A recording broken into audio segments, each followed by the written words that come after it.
नमस्कार साथियों, एक बार फिर से सीक्रेट क्लासेज में आपका हार्दिक स्वागत, अभिनंदन।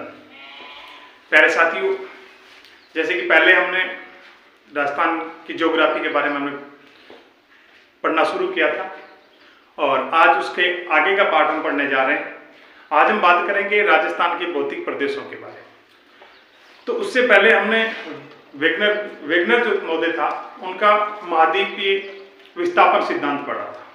महाद्वीपीय विस्थापन सिद्धांत के अनुसार वेगनर ने बताया कि जो पूरी पृथ्वी है वो उस समय उसमें एक पर्वत था और बाकी जलराशि थी। फिर ये दो भागों में बंट गया अलग अलग, और एक गोंडवाना लैंड, एक अंगारा लैंड बन गया। तो राजस्थान का जो भूभाग है वो किस भाग का है हिस्सा? गोंडवाना लैंड का हिस्सा है। कौन से भाग का हिस्सा है? गोंडवाना लैंड। और जो जलीय राशि थी वो टेथी सागर था। तो बाकी जो हिस्सा बच गया वो टेथी सागर का अवशेष माना जाता है। तो इस हिसाब से अगर देखें तो हम राजस्थान के जो भौतिक प्रदेश हैं उनके निर्माण की बात करें तो निर्माण के आधार पर इनका क्रम क्या है। यानी कि जो भौतिक प्रदेश है राजस्थान के अंदर हमने देखे कि मरुस्थलीय प्रदेश भी है, पर्वतीय प्रदेश भी है, पठारी प्रदेश है, मैदानी प्रदेश है। तो ये जो भूभाग हैं इनमें से सबसे पहले किसका निर्माण हुआ, उसके बाद में कौन, उसके बाद में कौन, उसके बाद में कौन आया। तो इस अगर क्रम को देखें, इसका राजस्थान के जो भौतिक प्रदेश है उनके निर्माण का जो के आधार पर उसका क्रम है, उस क्रम को अगर देखें तो सबसे पहले जो निर्माण होता है वो पर्वतीय प्रदेश का होता है। सबसे पहले पर्वतीय प्रदेश, यानी कि हम बात करें तो अरावली। कौन सा? अरावली का भाग। उसके बाद में पठारी प्रदेश, उसके बाद में पठारी प्रदेश यानी कि हाड़ौती का पठार, हाड़ौती का पठार। और उसके बाद में मैदानी भाग यानी कि पूर्वी मैदानी भाग, पूर्वी मैदान। और उसके बाद में अगर बनता है तो वह है मरुस्थल, मरुस्थलीय भाग। इस प्रकार से ये कारण है इनका निर्माण का। यानी कि सबसे पहले पर्वतीय प्रदेश यानी कि सबसे प्राचीनतम हो गया। ये प्राचीनतम कौन सा हो गया? पर्वतीय प्रदेश सबसे पहले बना, इसका मतलब प्राचीन है। तो सबसे प्राचीन प्रदेश कौन सा भूभाग है सबसे प्राचीन है? तो वो हो जाएगा पर्वतीय प्रदेश, यानी कि अरावली पर्वतमाला है वो प्राचीनतम पर्वतमाला राजस्थान में। पठारी प्रदेश उसके बाद में बनता है, उसके बाद में पूर्वी मैदान बनता है और अंत में बनता है मरुस्थलीय, यानी कि ये सबसे बाद में है। तो ये नवीनतम हो गया। ये भाग जो है मरुस्थल है, ये नवीनतम है। देखो साथियों, सबसे पहले पर्वतीय प्रदेश बना है। पर्वत जो इस प्रकार से पर्वतमालाएं हैं। अब यहां से जो हिमनद पिघल करके नीचे की तरफ आता है पानी, तो उससे ये इसके साथ में जो कंकड़ पत्थर आते हैं उससे पठारी भाग बनता है। और उसके बाद में अगर आगे चलते हैं ये कंकड़ पत्थर बारीक होते होते और मिट्टी में कन्वर्ट हो जाते हैं, तो लास्ट में जाकर के मरुस्थल बनता है। इस बात का थोड़ा सा ध्यान रखना है कि सबसे पहले पर्वत और उसके बाद में पठार, पठार के बाद में मैदान और मैदान के बाद में बनता है मरुस्थलीय प्रदेश। अब इनमें से ये दो भाग जो पर्वतीय प्रदेश है और पठारी प्रदेश, इन दोनों की बात की, ये दोनों ही हिस्से किसके? गोंडवाना लैंड का भाग है। कौन सा है? गोंडवाना लैंड का भाग, गोंडवाना लैंड। और ये दो भाग है पूर्वी मैदान और मरुस्थलीय भाग। ये दोनों को दोनों टेथी सागर के अवशेष बताते हैं। टेथी सागर जो है, टेथी सागर के अवशेष। इस प्रकार से इनके निर्माण का क्रम रहता है। अब निर्माण के क्रम के बाद में अगर बात करें तो उच्चावच के आधार पर भौतिक जो प्रदेश है राजस्थान के उनका विभाजन कैसे होता है? तो विभाजन तो वही है, रेतीला मरुस्थल है, अरावली पर्वतीय प्रदेश है, पूर्वी मैदान है, दक्षिण पूर्वी पठारी प्रदेश है। तो उच्चावच के आधार पर कितने भागों में बांटा गया? एक रेतीला मैदान यानी कि मरुस्थल, पश्चिमी रेतीला मरुस्थल, दो अरावली पर्वतीय प्रदेश, तीन पूर्वी मैदान, 4 नंबर दक्षिणी पूर्वी पठारी प्रदेश। अब इनको भी उपभागों में विभाजित किया गया। तो सबसे पहले अगर देखें जो पश्चिमी रेतीला मरुस्थल जो है उसको दो भागों में बांटा गया। एक शुष्क प्रदेश यानी कि शुष्क रेतीला प्रदेश, एक दूसरा है वो अर्ध शुष्क रेतीला प्रदेश।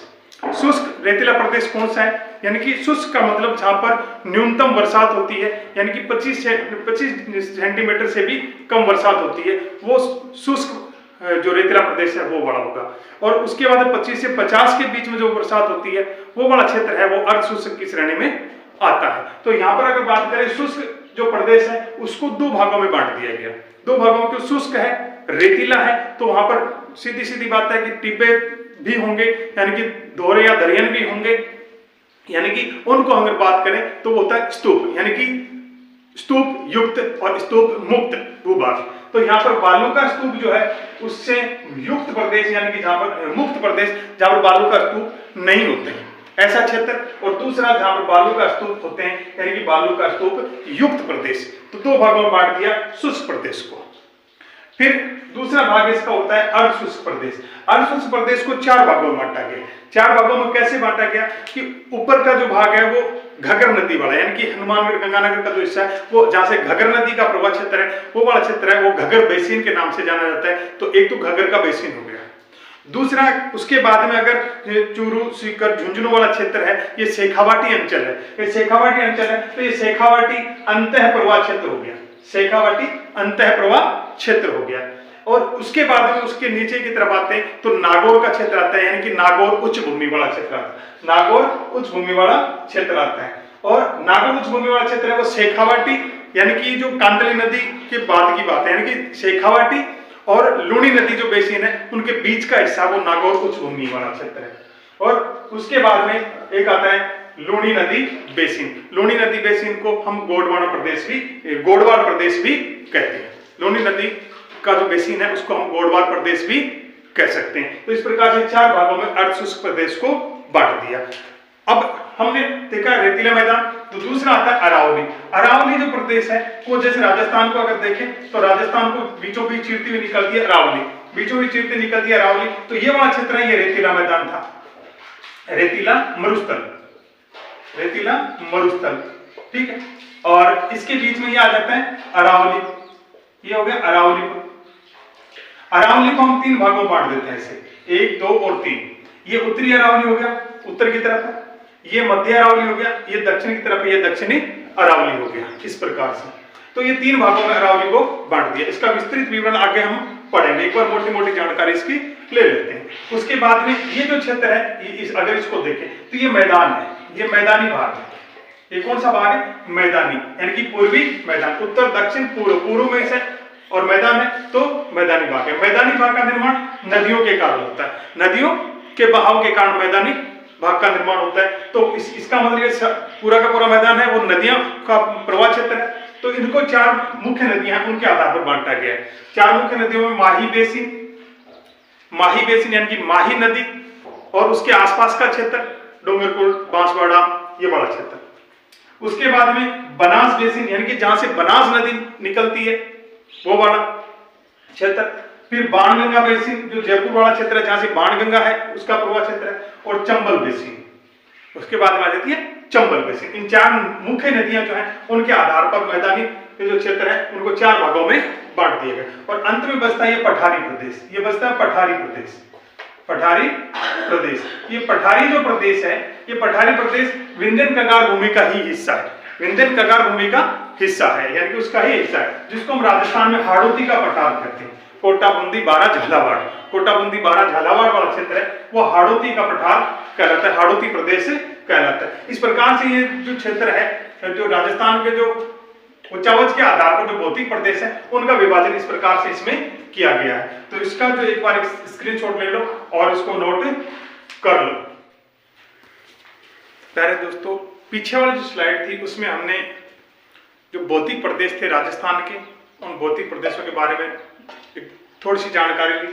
अब उन भौतिक प्रदेशों को हम एक एक करके पढ़ने का प्रयास करेंगे और उसी सिलसिले को आगे बढ़ाते हैं। तो पहला भौतिक प्रदेश हम पढ़ेंगे थार का मरुस्थल।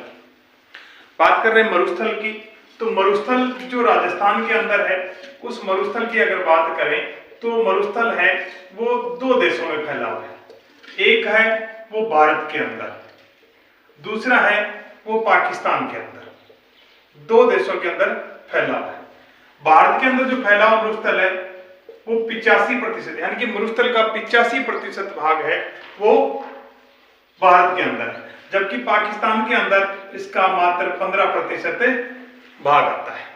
पाकिस्तान में 15% है, भारत के अंदर 85%। भारत के अंदर जो मरुस्थल है उसको हम कहते हैं थार का मरुस्थल, उसके अंदर नाम दे दिया थार का मरुस्थल। और पाकिस्तान के अंदर इसी मरुस्थल को चोलिस्तान कहा जाता है, इसी मरुस्थल को चोलिस्तान नाम दे दिया गया। तो भारत के अंदर कौन सा? थार का मरुस्थल। भारत के अंदर ये थार मरुस्थल है, ये 4 राज्यों के अंदर फैला हुआ है। कौन कौन सा? एक तो राजस्थान जो मुख्य है इसके अंदर, दूसरा गुजरात, तीसरा पंजाब और चौथा है हरियाणा। इन 4 राज्यों के अंदर थार का मरुस्थल फैला हुआ है। हम पढ़ेंगे इसको राजस्थान के संदर्भ में। किसके संदर्भ में? राजस्थान के संदर्भ में हम थार के मरुस्थल को पढ़ेंगे। अब अगर बात करें थार के मरुस्थल की, तो जैसे राजस्थान एक विषमकोणीय चतुर्भुज के आकार का प्रदेश है, तो उस प्रदेश को अगर अलग अलग भागों में बांटा गया तो पहला थार का मरुस्थल हो गया, अरावली प्रदेश हो गया, फिर इधर वाला जो क्षेत्र है ये मैदानी भाग है, मैदान, और ये हो जाएगा पठार। इन 4 मुख्य भूभागों में बांटा गया था। हम बात कर रहे हैं मरुस्थल की, यानी कि यहाँ का मरुस्थल है वो कौन सा मरुस्थल है? थार का मरुस्थल। इसका विस्तार कहाँ कहाँ फैला हुआ, कितनी दूर में फैला हुआ है? तो सबसे पहले हम बात करेंगे अक्षांशीय और देशांतरीय विस्तार की। अक्षांशीय विस्तार की बात करें तो जो आड़ी रेखाएं आपने ग्लोब पे देखी होगी, मानचित्र में जो आड़ी रेखाएं होती हैं वो अक्षांशीय रेखाएं होती है, और जो सीधी रेखाएं होती हैं वो देशांतरीय रेखाएं होती हैं। तो आड़ी रेखाएं यानी कि इस तरह से जो अक्षांशीय विस्तार है, और चूंकि राजस्थान जो है पूरा का पूरा उत्तरी गोलार्ध में है, यानी कि उत्तरी अक्षांश में है, तो इसका विस्तार है वो 25 डिग्री उत्तरी अक्षांश से और 30 डिग्री उत्तरी अक्षांश तक फैला हुआ है। तो अक्षांशीय विस्तार देखें तो 25 डिग्री उत्तरी अक्षांश से 30 डिग्री उत्तरी अक्षांश तक इसका विस्तार है। तो ये तो अक्षांशीय विस्तार हो गया। और उसके बाद अगर देशांतरीय विस्तार को देखें तो यहां से यहां तक फैला हुआ है। देशांतरीय विस्तार कितना होगा? तो देशांतरीय विस्तार है वो 69 डिग्री 30 मिनट पूर्व से 76 डिग्री 45 मिनट पूर्व में फैला हुआ है, यानी कि पूरा का पूरा पूर्वी देशांतर के अंदर आता है। तो ये इसका देशांतरीय विस्तार हो गया 69 डिग्री 30 मिनट पूर्व से पूर्वी देशांतर से 76 डिग्री 45 मिनट पूर्वी देशांतर तक फैला हुआ है। अगर इसके क्षेत्रफल की बात करें, ये पूरा का पूरा जो भाग है उसके क्षेत्रफल की बात करें तो प्रतिशत के अंदर इसको मानेंगे कि 61.11% भाग है वो मरुस्थल है। राजस्थान का 61.11% है वो मरुस्थल है, यानी कि राजस्थान का कुल क्षेत्रफल है उसका 2/3 भाग है वो थार का मरुस्थल है। 2/3 भाग है वो थार का मरुस्थल है। और कुल क्षेत्रफल की बात करें तो राजस्थान का अगर कुल क्षेत्रफल 3,92,239 वर्ग किलोमीटर है, उसमें से 1,75,000 वर्ग किलोमीटर है वो थार का मरुस्थल है। 1,75,000 वर्ग किलोमीटर थार का मरुस्थल है। और जो कुल क्षेत्रफल है ना, कुल क्षेत्रफल का 2/3% भाग है वो राजस्थान के अंदर है, यानी कि किसका? राजस्थान के कुल क्षेत्रफल का 2/3 भाग है उसमें थार का मरुस्थल है। जबकि जो थार का जो मरुस्थल है वो कितना है राजस्थान के अंदर? तो वह है 3/5 भाग। इन दोनों चीजों को समझना जरूरी है। 2/3 भाग यानी कि राजस्थान के क्षेत्रफल का 2/3 भाग है, उस पर थार का मरुस्थल फैला हुआ है, मरुस्थलीय भाग है। और जो टोटल जो मरुस्थल है राजस्थान के अंदर वो पूरे मरुस्थल का, यानी कि इस मरुस्थल का राजस्थान में 3/5 यानी कि 5 में से तीसरा हिस्सा है वो राजस्थान के अंदर है। बाकी जो हरियाणा, पंजाब और गुजरात में है, तो 3 हिस्से 5 में से हैं वो राजस्थान के अंदर हैं। यहां जब 61.11% क्षेत्रफल है उसमें मात्र 40% जनसंख्या निवास करती है। 40% जनसंख्या निवास करती है। और इसको अगर देखें 40% जनसंख्या है, लेकिन इसका जनघनत्व देखें ना, जनघनत्व वो 105 व्यक्ति प्रति वर्ग किलोमीटर है। 105 व्यक्ति प्रति वर्ग किलोमीटर। और इस आधार पर हम कह सकते हैं कि ये दुनिया का सबसे घना बसा हुआ मरुस्थल है। दुनिया के बाकी मरुस्थलों में इतनी जनघनत्व नहीं आता, यानी कि इसको जीवंत मरुस्थल कहते हैं, क्योंकि यहाँ पर वनस्पति भी अच्छी है। यहाँ पर अगर व्यक्तियों की बात करें, जनसंख्या की बात करें तो ये भी अच्छी है। हम बात करें लंबाई, यानी कि यहां से लेकर के इस तरह से इसकी लंबाई कितनी है, थार के मरुस्थल की कुल लंबाई कितनी है, तो कुल लंबाई है 640 किलोमीटर, 640 किलोमीटर। यहां से अगर यहां तक की लंबाई देखें तो 640 किलोमीटर के लंबाई है। और इसी में अगर देख ले चौड़ाई, ऐसे चौड़ाई देखें तो चौड़ाई कितनी हो जाएगी, ये 300 किलोमीटर के लगभग है, 300 किलोमीटर लगभग इसकी चौड़ाई है। अब चौड़ाई यहां लिख देते हैं, चौड़ाई यहां पर 300 किलोमीटर चौड़ाई है। और औसत ऊंचाई यानी कि समुद्र तल से इस मरुस्थल की जो ऊंचाई है वो कितनी है, समुद्र तल से ऊंचाई कितनी, तो समुद्र तल से अगर औसत ऊंचाई देखें तो 150 मीटर, 150 मीटर है, 150 मीटर। सामान्य ऊंचाई की अगर बात करें, सामान्य ऊंचाई प्रश्न किसी भी प्रकार से आ सकता है, सामान्य ऊंचाई अगर देखें तो 200 से 300 मीटर, 200 से 300 मीटर सामान्य ऊंचाई है, जबकि औसत ऊंचाई है वो 150 मीटर है। ऊंचाई वैसे समुद्र तल से मापी जाती है। जलवायु की बात करें तो जलवायु देखो, थार का मरुस्थल है तो ये शुष्क और अर्धशुष्क दो भागों में बंटा हुआ है, तो इसकी जलवायु शुष्क और अर्धशुष्क जलवायु होगी। कौन सी जलवायु होगी, शुष्क और अर्धशुष्क जलवायु होगी, शुष्क और अर्धशुष्क। यानी कि शुष्क जलवायु का मतलब कि यहां पर जो वर्षा का जो मात्रा है वो 25 सेंटीमीटर से कम है, इसका मतलब वो शुष्क क्षेत्र है। शुष्क क्षेत्र में वर्षा की मात्रा वो 25 सेंटीमीटर से कम होती है। और अर्धशुष्क जो है उसमें वर्षा की मात्रा 25 से लेकर के 50 सेंटीमीटर के बीच होती है, वो क्षेत्र है वो अर्धशुष्क में गिना जाता है। तो इस प्रकार से राजस्थान का जो थार का मौसम उसको दो भागों में बांटा गया, शुष्क और अर्धशुष्क।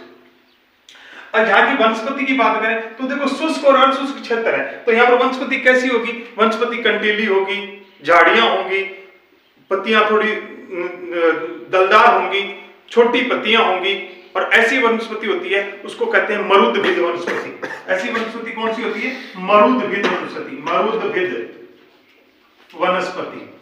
मरुद्भिद को दूसरा नाम भी दे सकते हैं जीरोफाइटा, जीरोफाइटा।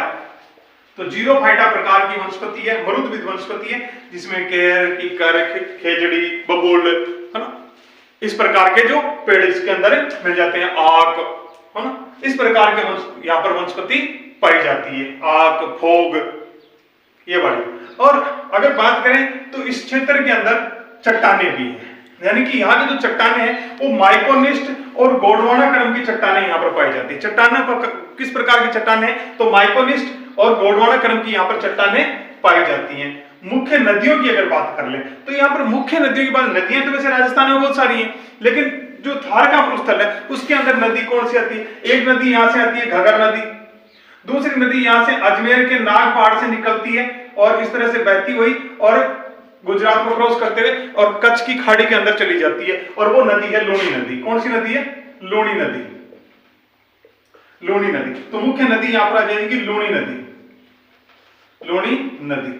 अब इस लूणी नदी का ढलान देखो किधर है, बहाव किधर है, यहां से शुरू होती है, इधर आती है, यानी कि उत्तर पूर्व से शुरू होती है, उत्तर पूर्व दिशा से शुरू होती है और दक्षिण पश्चिम दिशा में चली जाती है। यानी कि इसका ढलान जो है ना, ढलान वो किधर हो जाएगा, ढलान आ जाएगा उत्तर पूर्व से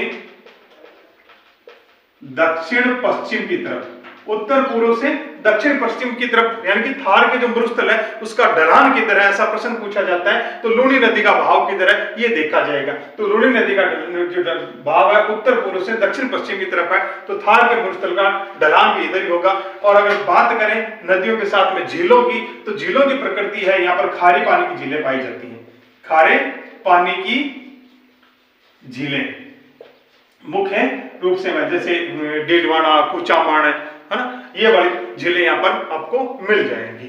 और प्रमुख गांव, यानी कि प्रमुख गांव या प्रमुख स्थल जो चर्चित रहते हैं उनकी अगर बात करें तो उसमें से एक गांव है कुलधरा। कौन सा गांव है, कुलधरा। एक है ओकल गांव, ओकल गांव, एक है थयात गांव, एक है थयात गांव, थयात। इन तीन गांवों का नाम याद रखना है, कुलधरा, ओकल गांव और थयात गांव, ये मुख्य हैं। तो देखो ओकल गांव है वो, ये तीनों के तीनों जैसलमेर में, तीनों के तीनों गांव है वो जैसलमेर में पड़ते हैं। ओकल गांव जो है यहां पर लकड़ी के जीवाश्म, यहां पर लकड़ी के जीवाश्म मिले हैं, इसलिए प्रसिद्ध है। यानी कि यहां पर ओकलवुड फॉसिल पार्क कहां है, प्रश्न पूछा जाता है कई बार। ओकलवुड फॉसिल पार्क कहां है, तो जैसलमेर में, यानी कि ये थार का मरुस्थल है उसी का एक भाग है। थयात जो है यहां पर आपको डायनासोर के अवशेष मिलेंगे, डायनासोर के अवशेष मिलते हैं, डायनासोर के अवशेष या जीवाश्म, अवशेष नहीं कह करके इसको जीवाश्म कहेंगे। डायनासोर के जीवाश्म यहां पर प्राप्त हुए और इन जीवाश्मों से यह पता लगाया गया कि डायनासोर है एक मांसाहारी जानवर था, डायनासोर एक मांसाहारी जानवर था। अब बात करते हैं कुलधरा गांव की। ये जैसलमेर का एक ऐसा गांव है जो जिसको हम भूतपूर्व गांव कह सकते हैं। भूतपूर्व गांव क्यों? क्योंकि वर्तमान में ये न होकर के पहले ये कोई गांव हुआ करता था। इसको भूतिया गांव कह सकते हैं। क्या कह सकते हैं? भूतिया गांव। भूतिया गांव क्यों कहते हैं? भूत तो नहीं रहते हैं वहां पर ना जी, भूत तो ना रहे, लेकिन फिर भी डर तो है ना, सुनसान पड़े रहा, यानी कि वीरान है वो। अटे मिन्नक जाएगो नाम ही कोनी देखण जाओ बे मिन्नक बेटा है, बाकी मिन्नक जाएगो नाम ही अटे कोनी किया कोनी के। कुलधरा के बारे में एक किंवदंती है कि कहानी है। तो कुलधरा गांव है वो 13वीं शताब्दी के अंदर बसायो गयो। कौन बसायो? कि पाली से आड़ा पालीवाल ब्राह्मण आ गई और वह आके बेटा बसया एक कुलधरा गांव बसायो।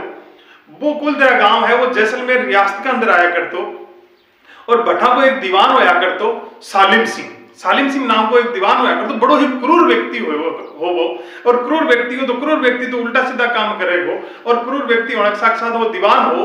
तो वो दीवान की नजर एक दिन गांव के मुखिया की एक सुंदर कन्या पर पड़ी और वो भी कन्या पर इतना मोहित हो गयो कि वो भी से शादी करने को प्रस्ताव रख दियो। लेकिन मुखिया ना कतई मंजूर को नहीं, मुखिया को नहीं चाहो कभी की शादी की लड़की की शादी है भी दीवान के साथ सालिम सिंह के साथ करती जावे। तो दीवान जो हो सालिम सिंह वो जबरन भी के साथ शादी करना चाह रहे हो और जबरन शादी को विरोध करो बठा का पालीवाल ब्राह्मण ये जो आकल कुलधरा गांव है ये पालीवालों के 84 गांवों में से एक गांव था। तो वहां के पालीवाल जो ब्राह्मण है उन्होंने एकत्रित होकर के और उनका विरोध किया और निर्णय लिया कि हम इस गांव में ही नहीं रहेंगे, इसलिए इनको खाली कर देंगे।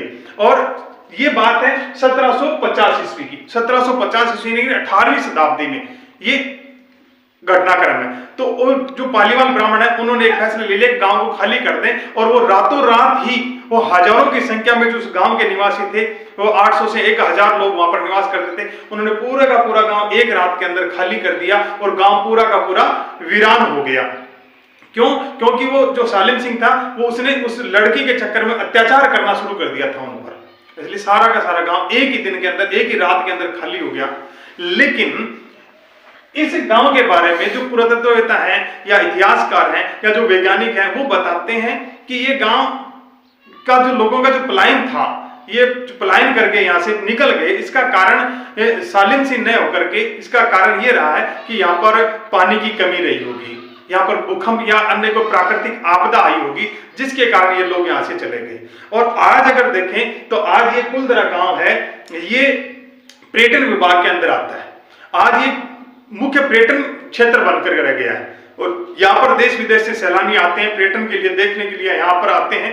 तो आज भी उस जो उनका जो श्रापित गांव जो है उनकी जो अत्याचार है उनकी झलक आज भी वहां पर देखी जा सकती है, क्योंकि पूरा का पूरा गांव खंडर में तब्दील हुआ पड़ा है। आज वहां पर सिर्फ और सिर्फ वहां के खंडर मिलते हैं, सिर्फ और सिर्फ वहां की जो कुछ मंदिर कुछ घर जो आज भी वहां की उस समय की तात्कालीन जो स्थापत्य कला है उसको दर्शाते हैं आज भी। तो वहां पर ये था तीनों गांव। इन तीनों गांवों के बारे में कुलधरा गांव जिसको भूतिया गांव कह सकते हैं, ओकल गांव यानी कि ओकलवुड फॉसिल पार्क के लिए प्रसिद्ध है, थयात गांव डायनासोर के जीवाश्म यहाँ पर मिले हैं जो कि एक मांसाहारी जानवर हुआ करता था। और ये सारी बातें होने के साथ साथ में इस क्षेत्र की और भी कई मुख्य विशेषताएं हैं। और वो मुख्य विशेषताएं क्या हैं कि यहाँ पर सौर ऊर्जा के विस्तृत संभावना, सौर ऊर्जा की बहुत बड़ी संभावना है यहाँ पर, क्योंकि खुला क्षेत्र है और सौर ऊर्जा यहाँ पर ज्यादा से ज्यादा उत्पन्न की जा सकती है, यानी कि सौर ऊर्जा की संभावना यहाँ पर बढ़ जाती है।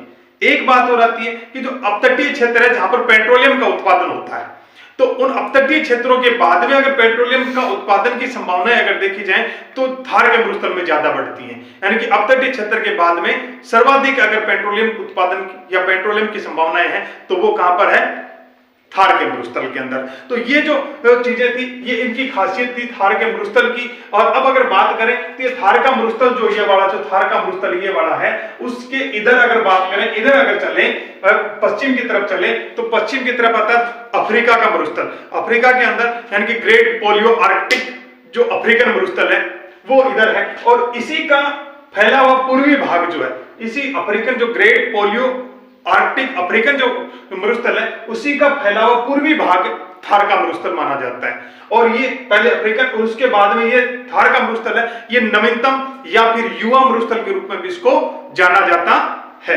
तो ये युवा मरुस्थल है, ग्रेट पोलियो आर्कटिक अफ्रीकन मरुस्थल का एक भाग है, जो फैला हुआ भाग है उसका हिस्सा है। तो ये सारी की सारी जो बातें जो है वो थार के मरुस्थल की विशेषताएं, कहीं ना कहीं उनकी विशेषताएं बताई जाती हैं। थार के मरुस्थल के बारे में और भी बहुत सारी चर्चाएं इस आगे की स्लाइड में करेंगे या आगे की वीडियो में करेंगे या आगे की जो क्लास आएगी उसमें करेंगे, क्योंकि यहाँ पर हम बात करेंगे सेवड़ घास के बारे में, है ना, और गोडावण पक्षी के बारे में, और बाटाडू का कुआं, या फिर और भी कई ऐसी ऐसी चीजें आएगी। तो उससे पहले अगर बता दूं कि ये जो थार का मरुस्थल जो है या जो मरुस्थल जो है ये कितने प्रकार के होते हैं।